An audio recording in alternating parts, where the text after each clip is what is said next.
Ұрпақтар сабақтастығы жобасы қыркүйек айынан бастап біздің мектепте жүргізіліп келе жатқан тәрбиелік мәні зор үлкен жобаларымыздың бірі.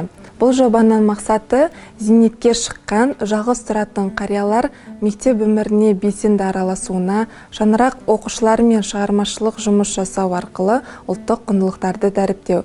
Жас ұрпақтың рухани мәдениетін көтеру, оқушыларды адамгершілікке, еңбексүйгіштікке тәрбиелеу.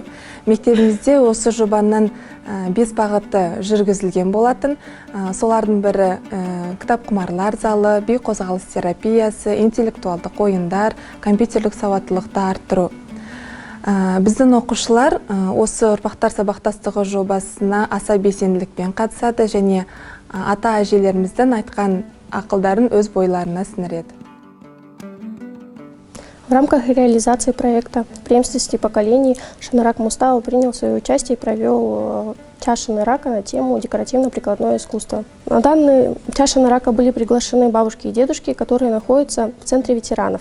Участие провели экскурсию в кружках деревообработки, в гончарной мастерской, а также в студии «Щебер». Приглашенная бабушка Аполита Миргалиевна принесла и показала свои работы, принесла салфетки, воротнички, а также подсказала учащимся, как быстро и легко научиться вязать спицами и крючками. В конце часа Шанарака была организована диалоговая площадка, на которой учащиеся смогли задать все интересующиеся вопросы. Приглашенные бабушки поделились своим жизненным опытом. Ұрпақтар сабақтастығы жобасы аясында шаңырақ оқушыларының апа-әжелермен, яғни зейнеткерлермен үлкен кездесу жасадық. Бұл кездесуге әртүрлі салада қызмет еткен, жұмыс жасаған зейнеткерлеріміз қонаққа келді мектебімізге. Бұнда біз бұл шаңырақ сағатында зейнеткерлермен біздің мектебіміздің құндылықтары жайлы топта жұмыс жасадық, сөз еттік. Сонымен қоса біздің шәкәрім шаңырағында 10-12 сынып оқушылары болғандықтан мамандық таңдаудың маңызы тақырыбында үлкен сөз қозғалды. Онда зейнеткерлеріміз өздерінің өмір жолындағы мамандықтары туралы жайлы айтып кетті. Бізге қонаққа медицина саласында жұмыс жасаған, спорт саласында жұмыс жасаған, темір жол саласында жұмыс жасаған, агрономия саласында жұмыс жасаған апа-әжелеріміз қонаққа келген болатын. Бұл кездесу біздің оқушыларымызға таптырмас тәжірибе болып саналды.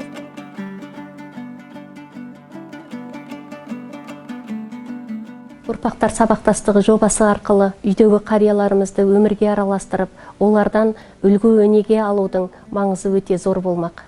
Жобаға қатысқан әжелеріміз оқушыларға ақыл кеңестерін айтып, адами құндылықтар жайында сыр бөлісті. Жас ұрпақтың рухани білімін көтеру, адамгершілікке, еңбекке тәрбиелеудің маңызын атап өтті. Жобада бейқимыл қозғалыс терапиясы бағытына қарай шаңырақ оқушылары өнерлерін ортаға салды. Әжелеріміз би ырғақтарын еске алып, қара жорғаны балалармен бірлесе биледі.